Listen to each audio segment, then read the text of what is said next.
En cuanto a la evaluación, queremos señalar que el regreso a clases tiene considerado, como mencioné en mi participación, un regreso escalonado.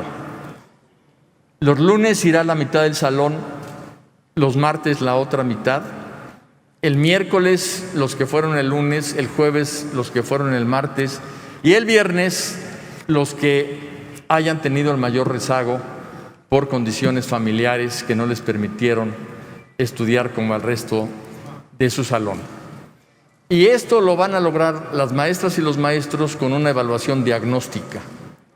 No va a ser una evaluación para ver si pasan o no de año en ese momento, ya que el año concluye hasta julio del año que entra, sino una evaluación diagnóstica para conocer qué tipo de rezago tienen, e incluso muchos alumnos van a salir con conocimientos mayores porque han aprendido también a estudiar de manera autodidacta.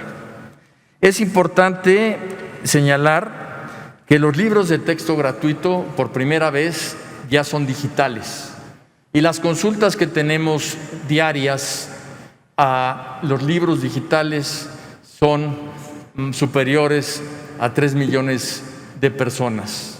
Los libros físicos ya están en las escuelas, ya los tienen las niñas y los niños. Y aquí sí quisiera señalar algo que muchos de ustedes con toda razón preguntaban. ¿Qué pasa con quienes no tienen internet? ¿Qué pasa con quienes no tienen televisión? ¿Qué pasa con todos ellos? Por ello fue que nos basamos en los libros de texto gratuito, porque todos lo tienen. Un niño que tiene sus libros puede perfectamente bien lograr los aprendizajes esperados durante todo el año. Televisión, es importante decirlo, tienen, según las estadísticas, el 94% de las familias mexicanas, por lo cual la tienen en una gran cantidad. Internet es un fenómeno que nos llama mucho la atención, porque según cifras de la pregunta que si tienes una computadora en tu casa, las cifras son como del 30% de los hogares. Entonces mucha gente dice solamente tiene el 30% de los hogares internet. Sin embargo, en todas las investigaciones que hemos hecho, nos llama la atención que alrededor del 70% de niñas y niños están estudiando por internet. Y lo curioso es que el 88% de esta población estudiantil lo hace a través de su celular. Entonces, la pregunta que si tienes computadora en tu casa ya no es pertinente. Y tampoco en muchos casos si tienes o no tienes conectividad, porque muchísimas niñas y niños van a lugares donde hay conectividad, bajan todos sus materiales y regresan a sus hogares. Entonces es un tema que tenemos que estudiar a fondo entre todos, porque es un tema que podemos convertir en una oportunidad para aprovechar lo que ya tenemos como país. Un tema muy importante que quisiera yo también señalar es que vamos a implementar un modelo mixto al regresar a clases, porque la mitad del salón está presencial y la otra mitad estará a distancia.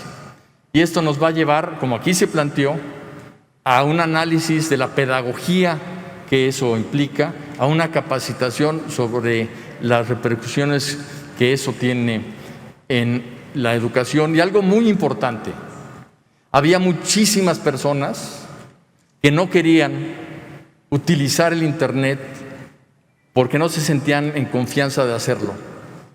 Les daba temor hacerlo, pensaban que era algo muy complejo.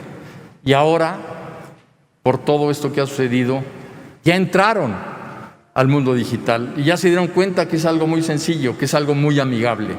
Esa barrera se derrumbó en la mentalidad nacional. Y yo creo que eso es algo que debemos de considerar, porque nos va a ayudar también mucho a la planeación de las herramientas y de la pedagogía de lo que viene al repensar la educación.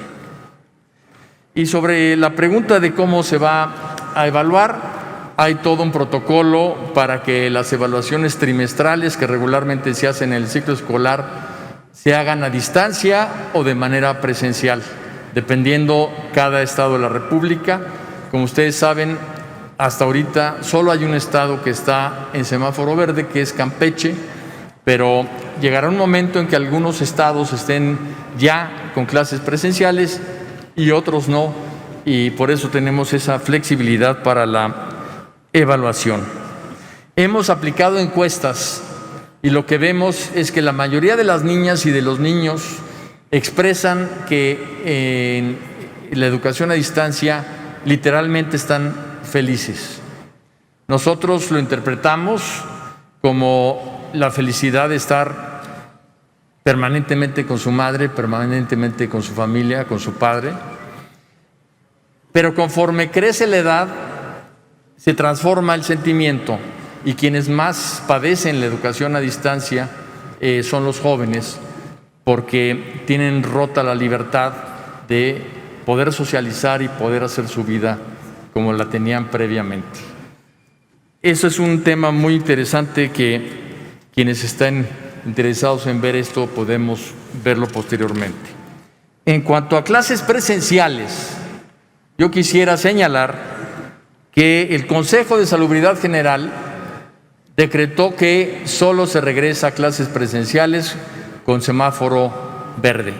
Esa es la norma que estamos siguiendo y quien decide en qué momento, porque cada condición estatal, cada condición regional, cada condición municipal es distinta, es la autoridad local. Nosotros, como Secretaría de Educación Pública, acompañamos y aprobamos que se reabran las escuelas, pero quien decide el momento es cada autoridad estatal. Se le concede el uso de la palabra a la senadora Alejandra Lagunes Soto, del Grupo Parlamentario del Verde Ecologista. Muchas gracias, presidente. Secretario Moctezuma, me da muchísimo gusto saludarlo. Bienvenido. Los desafío a argumentar en contra de más educación en el mundo. Más educación se traduce en menos violencia, más paz, mayor crecimiento económico y mayor participación ciudadana. Suscribo cada palabra que dijo Eric Schmidt, presidente de Google, sobre la educación. La educación no es solo un derecho humano fundamental, es el cimiento que permite el aprovechamiento de los demás derechos. Es un bien global, generador de progreso. La educación tiene el potencial de liberar a los individuos y actuar como un igualador dentro de la sociedad. Invertir en educación es invertir en el futuro. Necesitamos líderes cada vez más inteligentes, preparados y adaptables, pues el mundo se vuelve cada vez más complejo. Los efectos transformadores de la educación solo se logran cuando tiene la mirada puesta en el futuro. Hay una estrategia clara y cuando los gobiernos invierten en educación accesible, gratuita, pública, inclusiva y de buena calidad.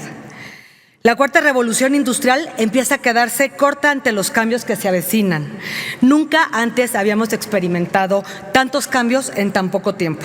La humanidad hoy genera cada 2 días la misma cantidad de información que la que se generó desde el inicio de la humanidad hasta el año 2003. 60% de las personas en el mundo están conectadas a Internet y hay más teléfonos celulares que personas en el planeta.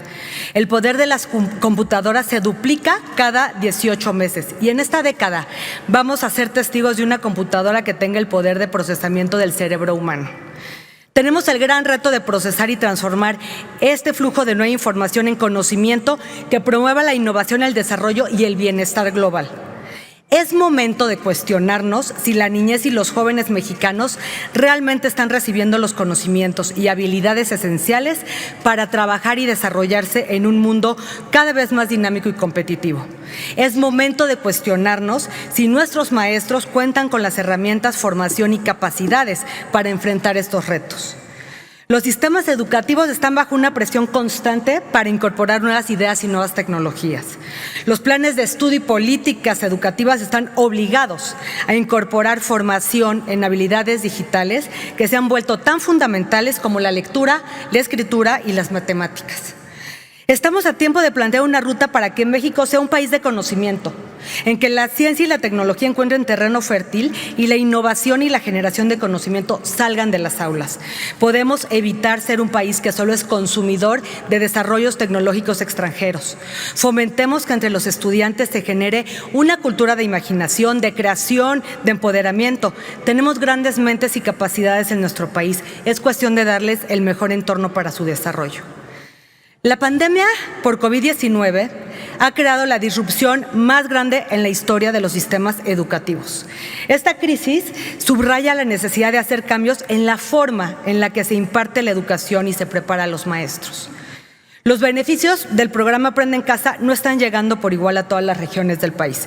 Millones de mexicanos no tienen acceso a Internet, aún existen áreas rurales sin luz eléctrica y aunque la mayoría de los hogares cuentan con televisión, muchas familias tienen más de un hijo en edad escolar, lo que dificulta seguir las clases por televisión de forma simultánea. Por si fuera poco, el 47% de los más de 100,000 sitios públicos del programa de acceso a Internet México Conectado han sido desconectados y la gente ya no cuenta con este beneficio. Secretario, en su intervención comentó que se han creado 19 millones de nuevas cuentas de correo electrónico para alumnos y docentes y que han sido capacitados en herramientas digitales. A todo esto, ¿la Secretaría a su cargo tiene contemplado algún esquema para dotar de computadoras o acceso a Internet a los docentes? ¿Cómo planea hacer frente al rezago y a la evaluación de los estudiantes que no se han podido conectar y no se sabe de ellos desde que empezó la pandemia? Sobre el tema de acceso a Internet, México Conectado se está desconectando, mientras que el proyecto de Internet para todos aún le faltan meses para llegar a todo el país. Por este motivo, deseamos conocer si la Secretaría de Educación tiene contemplado algún plan o estrategia para que las empresas de telecomunicaciones proporcionen servicio gratuito de Internet a estudiantes y docentes. Si no es así, ¿qué lo impide? En el nuevo modelo educativo propuesto para el próximo ciclo escolar 2021-2022, ¿qué acciones se contemplan para dotar de competencias digitales tanto a alumnos como a docentes, más allá de un mail? ¿Con cuántos laboratorios virtuales se cuenta en México? ¿Son estos gratuitos para todos? Secretario, previo a la pandemia existía ya una enorme desigualdad en la calidad y el acceso a la educación que solo se ha profundizado y se ha hecho aún más visible. Pero toda crisis representa una oportunidad de reevaluar y de transformar. Es momento de reimaginar la educación en México, adoptar un enfoque innovador y con miras al futuro. La educación, nuestros niños y jóvenes no pueden esperar. Muchas gracias, secretario, por sus respuestas. Es cuanto, presidente. Los problemas de definir ciertas herramientas para la transmisión de las clases, como es la televisión, hemos tratado al máximo de minimizar cualquier tipo de situación particular de alguna familia. Por ejemplo, señalabas de que una familia podía tener un solo aparato de televisión y varios miembros de la familia. Si se analizan los horarios, una familia de 6 hijos puede con un solo aparato de televisión darse las clases a los 6 miembros de la familia. ¿Qué fue lo que hicimos al definir los horarios? Dotar de computadoras a todos es un tema que pues debe estar a discusión porque hasta ahorita ha habido muchos programas en el país que dotan de herramientas, que dotan de computadoras o de tablets y que realmente no han tenido el impacto de acuerdo a la inversión que se ha hecho. Como tú mismo dijiste, se están renovando continuamente las tecnologías y por eso se pensó en que lo más importante es apostarle a la cobertura, porque teniendo la cobertura es mucho más fácil trazar el camino hacia la cultura digital. Por eso, en la pregunta de acceso a Internet, sí hay el programa de Internet para todos que está llevando directamente Presidencia de la República. En cuanto al esfuerzo de gratuidad de estudiantes y docentes sobre contenidos educativos, hemos estado negociando con las empresas Hasta ahorita lo que hemos ganado es que con una menor resolución, para que pesen menos los datos, sí se está pudiendo bajar voz e imagen de manera gratuita, pero seguimos las negociaciones para que muy pronto, cuando sea mucho más robusta la educación a distancia y que conviva con la educación presencial, tengamos una mejor resolución tecnológica. Y creo que es un momento para reflexionar la educación, para reflexionar nuestra realidad como mexicanos. Una persona española que se vino a vivir a México, después de vivir aquí varios años, le pregunté que cuál pensaba que era la diferencia más profunda entre España y México. Y su respuesta me sorprendió. Yo esperaba otra respuesta, pero me dijo la actitud. En México, en España, nosotros vamos a la mejor escuela del mundo, aunque no sea cierto. Vivimos en la mejor ciudad del continente, aunque no sea cierto, y somos ciudadanas del mejor país del mundo, aunque no sea cierto. Y lo que he visto mucho en México es que dicen que van a la peor escuela del mundo, aunque no sea cierto, que viven en la peor ciudad del planeta, aunque no sea cierto, y que viven en un país de los peores del mundo, aunque no sea cierto.